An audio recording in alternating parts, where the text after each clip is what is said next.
So I have just started a new game with a bit more advanced settings. We already have 3 planets and 5 billion space frogs. And this is running the automation. The advisor in the background is setting our tax rates and our funding levels. So let's look at our starting situation. We are losing money. We are not researching at max speed because we are not spending money on research. And our planets have a growth rate of 1.6% on the big planet, and the smaller planets have, or the ones with the smaller population have a growth rate of 5% right now. That's with the default automation settings. So let's check out how much better we can do. Let's open up the funding tab.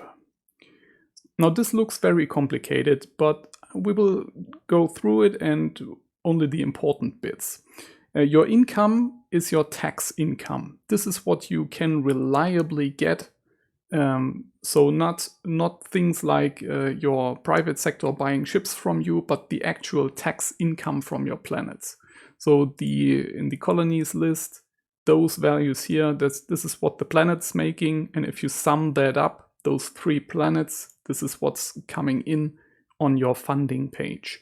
Then you have a line where you can take money away from this income stream and directly add it into your pockets, your national gold reserves, basically. And this is important because once your money is in your pocket, you cannot spend it on growth or research anymore. So in this case, first up, we have to switch over to manual funding. So this is done in the policy settings, colonies and tax rates, and then down here, funding levels. Switch this over to manual because otherwise it will override whatever we type in here. So the reserved income, we set that to 0 because we don't want to take money away from our income stream. We want all of it to go into growth and research, and only what's left will go into our income. These maintenance sliders here are a bit misleading because you would expect that it works like in your typical paradox game. So for example, we are funding the army with 50% and this will lower their morale but make them cheaper to maintain. This is not how this works at all. So this only controls the AI advisor. So when you have shipbuilding, troop recruiting, or planetary facility building, if you have any of that on automatic or suggestion from the AI, then it will only suggest those if it thinks that it can still afford them. And whether it can afford more troops, for example, you tell the AI right here.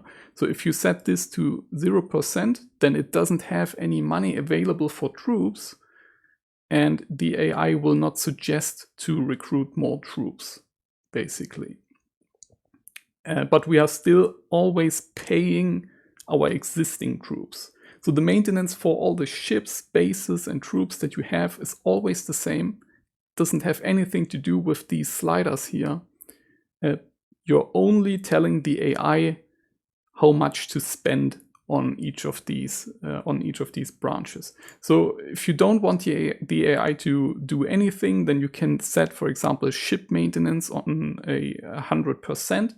That means the AI could only buy ships, but if you have ship construction on manual, it will not do anything. So we can have troop recruitment on auto, and it will still not blow our money away.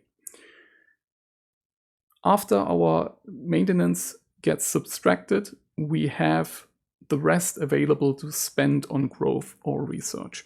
Right now, we don't have any because our actual maintenance expenses are higher than our tax income. And we want to fix that because we want to fully fund our growth and research if possible. And for that, we need to increase the tax rate. Now, there are different ways of doing this. Right now, we could also go into our planets and change the tax rate, which is on automatic right now, to manual. But this is very inefficient once you have more planets, and we want to do it in a more automated way. And there's a very good setting in the policy screen, also under tax rates again. And here you can set a target happiness for colonies. And right now, what this does is it wants to maintain our large planet at a happiness of 5, and the smaller planets, which are considered medium planets by the game, if they have up to 50% of their maximum possible population, it's a medium colony, and below 10% it's considered a small colony. So the game wants to hold our medium colonies at a happiness of 25. And if we check the colonies list, you can actually see this. So the large planet has a happiness of +4, and the other two have +23. And happiness is good because it increases our growth. But what's even better is if you are able to fund your growth with your income.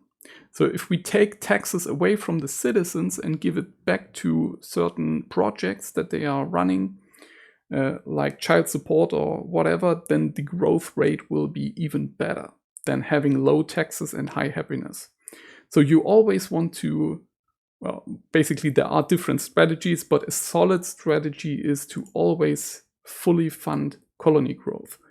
So now we are lowering the target happiness for our colonies, and let's unpause the game to see the effect. On the large planet, I'm going down to 1. There's no reason that they need to have 5 happiness. They can also go to the brink of just not rebelling, basically. And then we're also going to a smaller happiness boost for the smaller planets. And now you can already see that our negative cash flow is gone. So let's check back with the funding. And we have the first excess money down here. So now that we have increased our tax rate, suddenly we have an excess income because we are exceeding our maintenance costs that our ships and troops are requiring. And this excess can be spent on growth for our colonies and for research. And if you hover over these values, you will see the maximum possible amount that we can spend. So for research, we could spend 640. And right now we are spending 330 because that's half of what the excess is. And we have set it to 50-50. So the excess gets split up 50-50 on research and growth. And if you cannot fund both, then in the long run, you have to decide what's more important. Growth will give you more money in the future, and this will fix the problem of not having enough money to spend both. So in general, I think it's better to fully fund, to push everything into colony growth until we can afford the maximum, which we probably won't be able to pull off because the maximum here would be over 5,000. But let's see how much further we can push the taxes if we just lower the target happiness for the medium planets too. Like also pushing them down to 1. Let's see how much money we are making now. All of our planets are hovering around a happiness of around 0. And now if you let this run a bit, you can even see we are occasionally dipping into a positive cash flow. That means we have even more money available. This always needs a bit to settle down the actual income value. So now we can also increase the research and start spending on the research until it's fully funded. And as you can see, we're still making excess money even when we are fully funding our growth and research. So that means we can also lower the taxes a bit again, and we're doing this in the policy screen by raising the target happiness on our smallest planets. Always go for the smallest planets because they will benefit more, or you will benefit more from having a larger growth and a larger population on the smaller planets, because there the corruption will be lower and you will be getting more of you can tax more of their GDP. So growing the GDP on the smaller planets is more important. And as you can see, we are now generating about 30% more research. The growth rate on our planets is a bit higher than the one we started with. On our big planets, it has almost doubled. And our small planets are about 1% higher. And we are making money. So this is the difference between automatic funding and manual funding.